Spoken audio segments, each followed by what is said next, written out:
छोटा सा दृष्टांत बता दूं, मधुसूदन सरस्वती ये ब्राह्मण कुल में जन्म लिए थे और ये वृंदावन में गए, एक ब्राह्मण के पास मिले, कहे महाराज हमको मंत्र दीक्षा दीजिए। उन्होंने मंत्र दीक्षा दिया। कहा चाहते क्या हो? कहा मैं कन्हैया का दर्शन करना चाहता हूं। मंत्र दिया, मंत्र जपने की विधि बताए, पुरस्चरण की विधि बताए और पूरा पुरस्चरण कर गए, लेकिन भगवान का दर्शन स्वप्न में भी नहीं हुआ। उन्होंने कहा गुरुजी से कि महाराज आपने जो बताया हमने सब किया, लेकिन भगवान मिले नहीं। कहा एक पुरस्चरण और करो। और जब एक पुरस्चरण और किए फिर भी भगवान नहीं मिले। अब उनके अंदर नास्तिकता बैठ गई कि भगवान कुछ है हुए नहीं, ये दुनिया भर का लोगों को फंसाने का एक तरीका है। और वहां से नाराज होकर के आए और आस्तिकों के मत का खंडन करना शुरू कर दिया। आए काशी जी में, और काशी जी में जब गए तो काशी के कोतवाल वीरभद्र जी के मंदिर के पास गए, कुछ सत्संग हो रहा था, कुछ बोले। भाई विद्वान तो थे ही ये, तो जो काशी के कोतवाल के पुजारी थे उन्होंने कहा महाराज अगर नाराज ना हो तो एक मंत्र मैं दे दूं और उस मंत्र को जप लीजिए। कहा बताओ। मंत्र दिए, कहा उसका पुरस्चरण करो। और जब पुरस्चरण किए तो 3 देखा छाया, काली काली छाया दिखाई दी। आवाज आई, बोलो क्या चाहते हो? कहा मैं कृष्ण भगवान का दर्शन करना चाहता हूं। कहा तो जो वृंदावन में महात्मा जी ने मंत्र दिया था उसी मंत्र का पुरस्चरण कर लीजिए। और जब फिर उसी मंत्र का पुरस्चरण किए तो भगवान बालक के रूप में आ गए। कहा बताओ मैं भगवान। कहा महाराज मैं सर्वज्ञ होना चाहता। कहा फिर हमें सब पर विलीन होना पड़ेगा। कहा नहीं महाराज, अच्छा मैं कुछ लिखूंगा। ठीक है।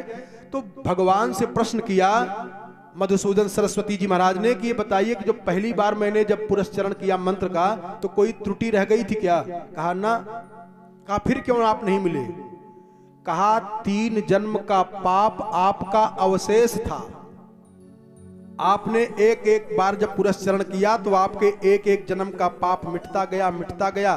जब पाप पूरा समाप्त हो गया तो दर्शन होना शुरू हो गया, मंत्र का प्रभाव देखना शुरू हो गया। तो पुरस्चरण होता है प्यारे, और उस मंत्र का, उस व्रत का उद्यापन करना होता है। अपने मन का कर लिए, इसलिए शास्त्रीय पद्धति पे चलना चाहिए, वैदिक मार्ग पर चलना चाहिए। और इसलिए गोस्वामी जी की दूरदृष्टि जरा देखिए। कहा अति हरि कृपा जाहि पर होई, तब पांव दे एहि मार्ग सोई। वैदिक मार्ग पर, शास्त्रीय परंपरा पर वो चल पाएगा कौन? कहा जिसके ऊपर अति हरि कृपा जाहि पर होई। हरि कृपा नहीं, अति हरि कृपा जाहि पर होई, तब पांव दे एहि मार्ग सोई। तब वो वैदिक मार्ग पर, सनातन मार्ग पर और शास्त्रीय परंपरा पे चल पाएगा, अन्यथा भटक जाएगा। दुनिया भर के संप्रदाय बने हुए उसी में फंस जाएगा। कहते हैं कि जब इन्होंने पुरस्चरण करने का विचार बनाया तो गवाम रुक्म विषाणी नाम रूप्यांघ्रीणाम सुवाससाम हरिपयः शील वयो रूप वत्सोपस्कर संपदाम। 60 करोड़ गाय लाए ब्राह्मणों को, साधुओं को दान करने के लिए। और जब दान करने के लिए तैयारी कर रहे हैं तो देखा कि एक मुहूर्त बचा हुआ है। एक मुहूर्त के बाद द्वादशी तिथि बीत जाएगी, त्रयोदशी आ जाएगी। राजा अम्बरीश घबराए क्या करूं, और उसी समय पे आ गए दुर्वासा जी महाराज। ये अतिथि हैं। अतिथि किसको कहते हैं? हम सब अतिथि नहीं है। अतिथि कौन है? जिसका कोई पता आता ना हो, आ जाए। दुर्वासा जी आए और जब दुर्वासा जी को देखे तो और जो ब्राह्मण साधु एकत्रित हुए थे उन लोगों ने कहा भाई इनका जो उद्यापन है ये संपन्न नहीं हो पाएगा। कहा क्यों? कहा एक क्रोधी बाबा आ गया, महात्मा आ गया, निश्चित है का कारण क्रोध कर जाएगा, कोई न कोई श्राप आशीर्वाद करेगा ही। लेकिन अम्बरीश नहीं घबराए। अम्बरीश और उनकी पत्नी महारानी एक साथ में खड़े होकर के हाथ जोड़ करके बड़ा सेवा शुश्रूषा किया। इसके बाद कहा महाराज हमारा सौभाग्य है कि आप जैसे विद्वान तपस्वी आ गए हैं।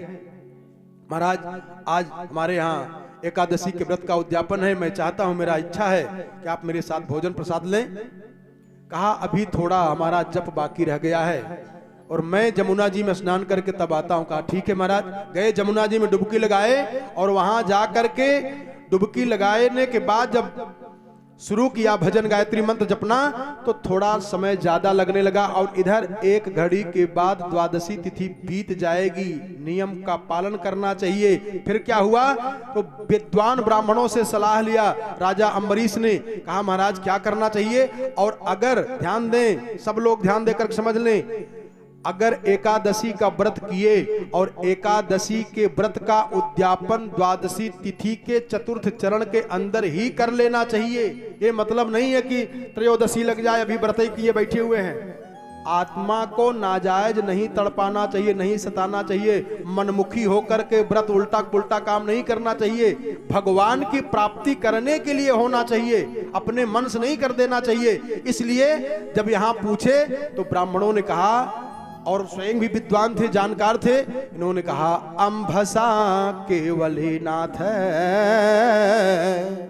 महाराज आप तो राजा हैं, शालिग्राम भगवान की पूजा करते हैं, तुलसी दल के साथ में भगवान शालिग्राम का चरणोदक ले लीजिए और उसी को पान कर लीजिए, तो आपके एकादशी के व्रत का पारण भी हो जाएगा और अतिथि का सत्कार भी बचा रह जाएगा, बना रह जाएगा। और ऐसे कर लिया और तब तक थोड़ी देर में लौट करके आए कौन?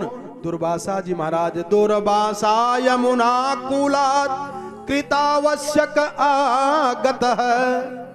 अपना काम करके आए और राज्ञाभिनंदितस्तस्य, राजा ने पुनः प्रणाम किया, महाराज जी प्रणाम। दुर्वासा का पारा चढ़ गया, एक बार प्रणाम किए तब तक फिर प्रणाम। कुछ न कुछ गलती किया है और ध्यान लगाया, आंख बंद करके तो ध्यान में आ गया कि इन्होंने पानी पी लिया है। अरे राम राम राम। देखो अभिमान, गुस्सा आया दुर्वासा जी को, और इतना ज्यादा गुस्सा आ गया कि अहो अस्य नृशंसस्य श्रियोन्मत्तस्य पश्यत, सबके सामने कहा, दे रहा देखो तो इस धन घमंडी का, धन के मद में आकर के इसने हमारे जैसे साधु ब्राह्मण तपस्वी का अपमान कर दिया है।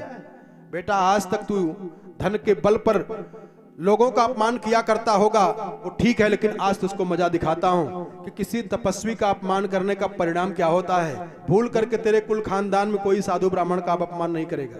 गुस्सा किए और अपने सर से एक बाल तोड़ करके धरती पर पटक दिए। एवं ब्रुवाण उत्कृत्य जटाम रोष विदीपिता। सुखदेव जी कहते हैं परीक्षित जब एक बाल तोड़ करके पटके धरती पर तो कृत्या पैदा हुई, और कृत्या पैदा हुई तामा पतंतीम ज्वलतीम असहस्ताम पदा भुवम।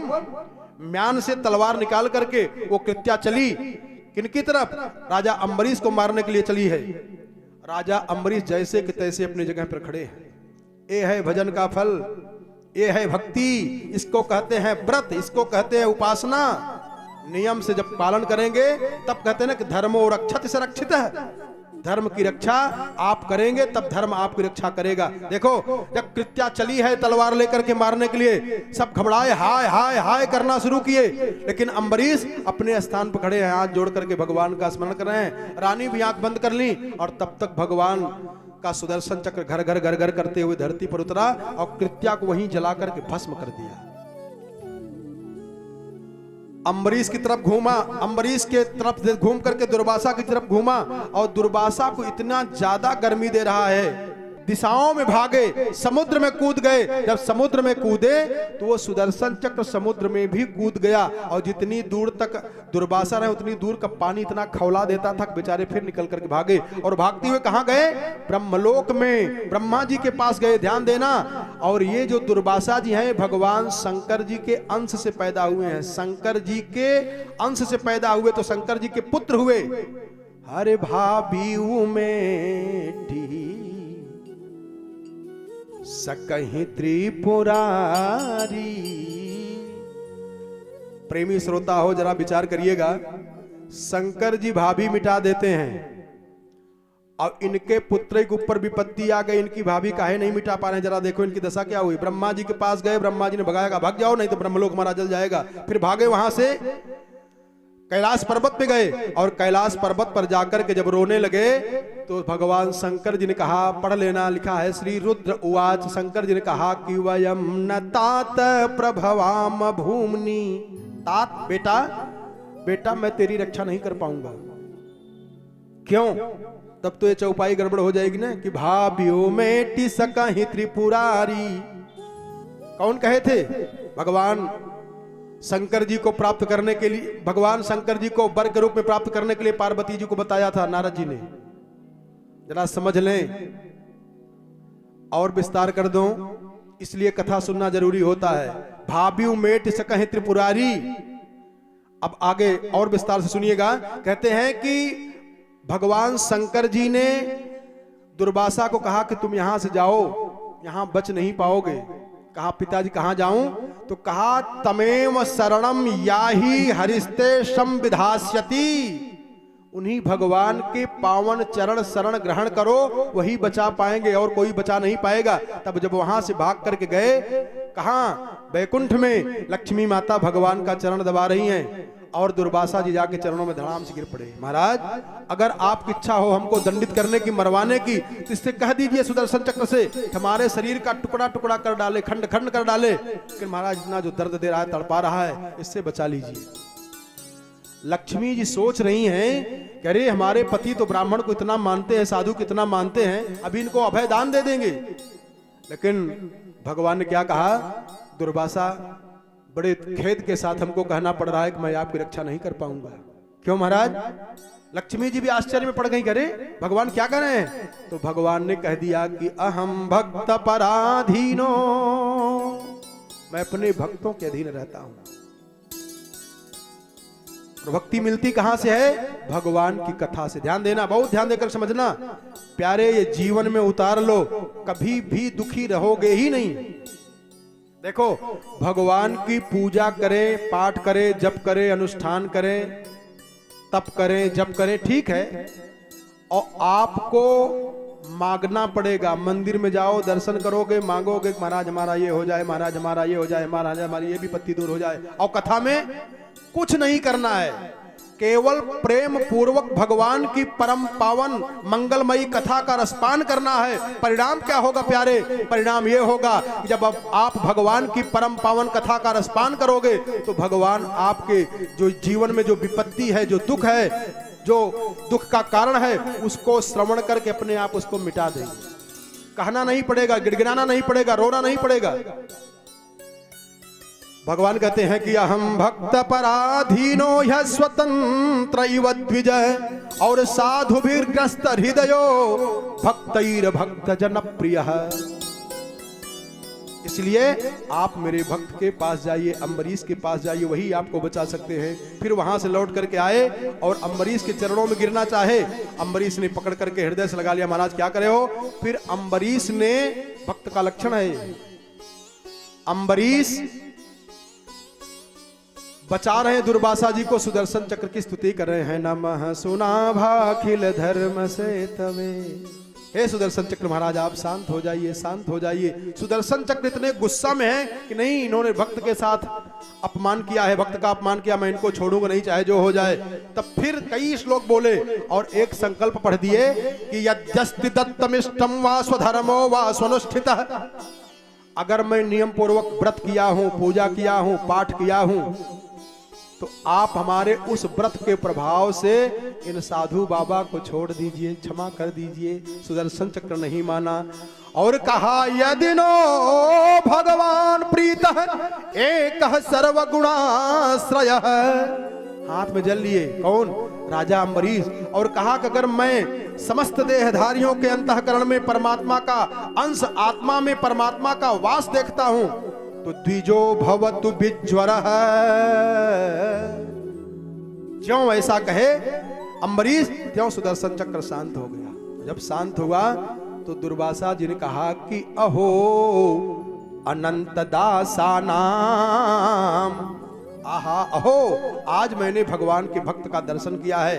अभी तक मुझको तो भ्रम था भगवान के भक्त कैसे होते हैं, ये नाजायज हमारे मन में भरा हुआ था दुर्गुण। लेकिन अहो अनंत दासानाम महत्वम दृष्टम मध्य में, और कृतागसोपि यद्राजन मंगलानि समीहसे। महाराज आज मैंने दर्शन किया तो हाथ जोड़ करके कहा महाराज अब कृपा करके आप हमारे साथ चल करके प्रसाद ग्रहण कर लीजिए। 1 वर्ष तक पड़े रह गए और 1 वर्ष के बाद इनके साथ भोजन किए। कहते हैं इन्हीं की परम पावन वंशावली में महाराज मानधाता पैदा हुए। मानधाता के राज्य में एक महात्मा थे सौभरी। सौभरी ऋषि ने 50 विवाह किया। इसके पहले ये जल में रहा करते थे। संक्षिप्त से बता रहा हूं। महाराज सौभरी ऋषि हमेशा जल में ही रहा करते थे। इतने बड़े त्यागी, इतने बड़े तपस्वी थे। रातों दिन जल में रहे कि बाहर जाऊंगा तो किसी न किसी से मिलूंगा, विकार ग्रसित हो जाऊंगा, जलय में सोए, जलय पिए, जल में पड़े रहें। लेकिन एक दिन देखा क्या कि एक दिन देखा कि जल के अंदर जो मछलियां हैं वो आपस में क्रीड़ा कर रही थी। अब देखा सौभर जी ने, करे तेरी पूरा जीवन हमने खराब कर दिया। तपस्या करते करते, अरे घर परिवार में रहते, पत्नी होती, बच्चे होते, कितना बढ़िया जीवन जीते, और बाहर निकल कर के आए, राजा मानधाता की 50 लड़कियों से विवाह कर लिया।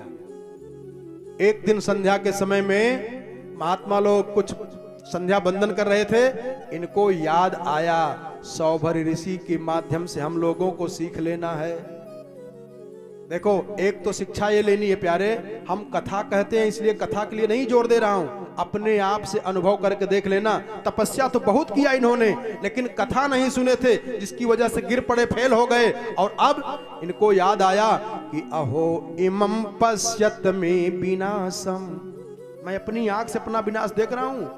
और तपस्विनः सच्चरित व्रतस्य अंतर्जले वारिचर प्रसंगात प्रत्यावितम ब्रह्मचिरम धृतम यत्, मैं ब्रह्म का चिंतन करने वाला, निर्गुण निराकार की उपासना करने वाला, और मछलियों की जल क्रीड़ा करते हुए देख करके मेरा मन मचल गया और मैं आकर के ऐसा हो गया। इसलिए एक अपना अनुभव बता रहे हैं, ये अनुभव जीवन में उतार लेना। क्या कहा? संगम त्यजेत,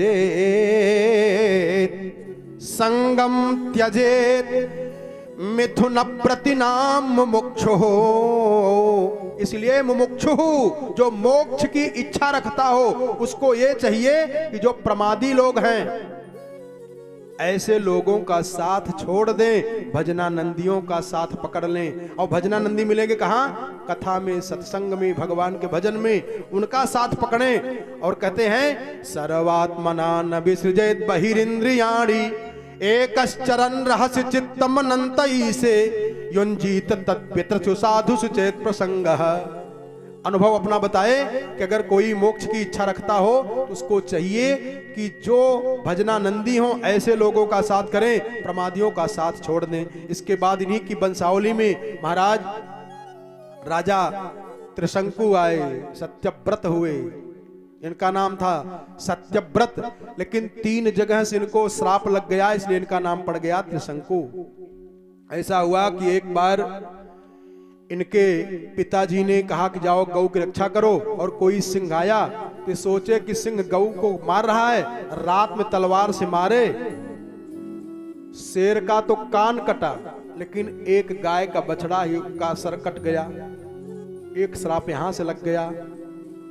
और एक बार वशिष्ठ जी को बुलाए कि हमारे यहाँ यज्ञ कर दीजिए, और वो चले गए इंद्र के यहाँ, थोड़ा विलंब हुआ तो दूसरे से करा लिए, इसलिए उन्होंने भी श्राप दे दिया। ऐसे ऐसे इनके ऊपर जो श्राप लगा, इसलिए इनका नाम पड़ गया त्रिशंकु। फिर बाद में विश्वामित्र जी ने अपनी तपस्या के द्वारा इनको ठीक किया, और बहुत दिन के बाद इनको पुत्र की प्राप्ति हुई, रोहित। और इन्हीं के परम पावन वंशावली में महाराज सगर पैदा हुए। सगर, सगर माने गर सहित, विष सहित जो पैदा हुए वो है सगर। ऐसा हमने एक संत के मुख से सुना था कि राजा सगर पूर्व जन्म में सियार थे,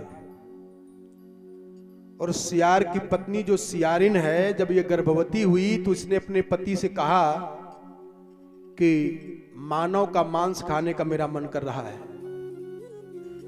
तो सियार गया और रानी सरोवर में स्नान करने के लिए गई थी, अपनी छोटी सी बिटिया को लेकर के गई। जब सरोवर में गई स्नान करने के लिए, बिटिया को बैठाई थी बाहर, ये सियार उस बिटिया को लेकर के भागा। और जब पहुंच करके आया, अपनी पत्नी के पास आया, तो सियारिन के गर्भ से बच्चा पैदा हो गया था। जब उस लड़की को देखा सियारिन ने, तो अपने पति उस सियार से कहा इसका पालन पोषण करो, ये भारतवर्ष है। पूरी दुनिया में किसी देश के नाम के पीछे माता नहीं लिखा जाता, लेकिन भारत माता कहा जाता है। अमेरिका चाहे जितना भी बड़ा विकसित देश हो, लेकिन अमेरिका माता कोई नहीं कहता है, इंग्लैंड माता कोई नहीं कहता है, जापान माता कोई नहीं कहता है। पूरी दुनिया के सब लोग भारत को भारत माता कहते हैं। जरा देखो, सियारिन ने कहा कि इस कन्या का पालन पोषण करना है, और जब वो लड़की बड़ी हुई तो सियारिन ने कहा कि इसके योग्य, इसके अनुरूप वर ढूंढ करके इसका पाणी ग्रहण संस्कार करो, कन्यादान करना है। ये भारत भूमि है। सियार घूमने लगा। अब वो रानी की लड़की है तो सुंदर तो थी ही, अब उसके योग्य कोई वर ही न मिले। घूमते घूमते गया, देखा तो एक बड़ा सुंदर लड़का दिखाई दिया। सियार देखा, पीछे पीछे उस लड़के के गया। जब लड़का राजमहल में गया तो उसका जो मालिक था राजा, सियार ने उससे कहा कि आप अपने लड़के का विवाह हमारी बिटिया के साथ में कर दीजिए। कहा पागल हो गया है क्या? तो कहा महाराज अगर नहीं करोगे तो आप अपने नौकरों से कह दो कि हमको बंदी बना के मार डालें, और नहीं तो मैं आपके बच्चे को मार दूंगा। राजा गदगद हो गए, वाह धर्मनिष्ठा देख रहे थे, और कहा कि तू तैयारी करो, हमारे कोष खजाना से लेकर के जाओ, जितना धन लेकर के जाना हो, और विवाह करो। सियार ने हाथ जोड़ा, रे महाराज कन्यादान करना है तो आपका धन लूंगा। दोनों सियार और सियारिन दोनों जाकर के फूल फल जंगल से एकत्रित किए, जैसे मानव कन्यादान करता है। अब तो सब बिगड़े जा रहे हैं। पूरा दिन व्रत रह करके, पूरा दिन व्रत रह गए, और व्रत रह करके शाम के समय कन्यादान किया। जब कन्यादान किया, लड़की को दिया, और जब चलने लगे दोनों सियार सियारिन, तो सियारिन ने कहा कि ये लड़की का क्षेत्र, यहां पानी नहीं पीना है। एक नदी पड़ी, नदी को जब पार करने लगे दोनों, तो एक दूसरे का मुंह कुश से बांध दिए कि नदी को पार करते समय कहीं पानी मुंह में न चला जाए। और जब बाहर निकले दोनों, तो एक तो सियार छोटे बेचारे जीव, सुबह से लेकर न कुछ खाना न पीना, बिटिया की विदाई में रोए भी बहुत थे। और जब पानी भी नहीं पिए, कलेजा फट गया, दोनों मर गए। जब मरे तो यही दोनों अगले जन्म में राजा सगर बने। केवल एक कन्यादान करने का फल हुआ कि राजा सगर बने। और जब दोनों ने तपस्या करना शुरू किया तो दोनों को याद आ गई पुरानी बात कि हम लोगों ने दूसरे की लड़की को गोद में लेकर के कन्यादान किया है, जिसका फल ये मिला हुआ है। तो तपस्या करके दोनों ने कहा कि आइए भगवान का पूजा किया जाए, और जब भगवान प्रसन्न हो जाएंगे तो उनसे कहेंगे कि 60,000 कन्या की प्राप्ति हो जाए, मैं कन्यादान करूंगा। देवराज इंद्र घबराए कि जब एक लड़की का कन्यादान करने से इतना बड़ा राजा बन गया, 60,000 कन्याओं का कन्यादान करेगा, तब तो ये मेरा बाप बन जाएगा। इसलिए सरस्वती के पास जाकर के इंद्र गिड़गिड़ाए, रोने लगे। कहा माता जी मेरा पद चला जाएगा। कहा कैसे? कहा वो जो राजा सगर है 60,000 कन्याओं का वरदान मांगने वाला है। सरस्वती माता से निवेदन किया और माता जी ने प्रवेश किया, तो राजा सगर के मुंह से निकल गया कि 60,000 पुत्र पैदा हो जाए, कन्या नहीं कह पाए। हरे घर में कन्या खेलत है, जाको ऋषि मुनि सब सेवत है। हरे कर लीजो कन्यादान, आगे की राह कठिन है। हरे कर लीजो एक कन्यादान, आगे की राह कठिन है। अरे आंगन में तुलसी मैया, जा में बसते कृष्ण कन्हैया। अरे कर लीजो हरि का ध्यान, आगे की राह कठिन है। समझ जाओ, इनको बताए। कहते हैं कि इन्हीं की वंशावली में 60,000 जब पुत्र पैदा हुए राजा सगर के, तो इन लोगों ने कहा कि पिताजी आप इंद्र बनते कन्याओं का दान करने पर, लेकिन नहीं हो पाई, तो ऐसा करो कि 100 यज्ञ करो, आप इंद्र की गद्दी पर बैठोगे।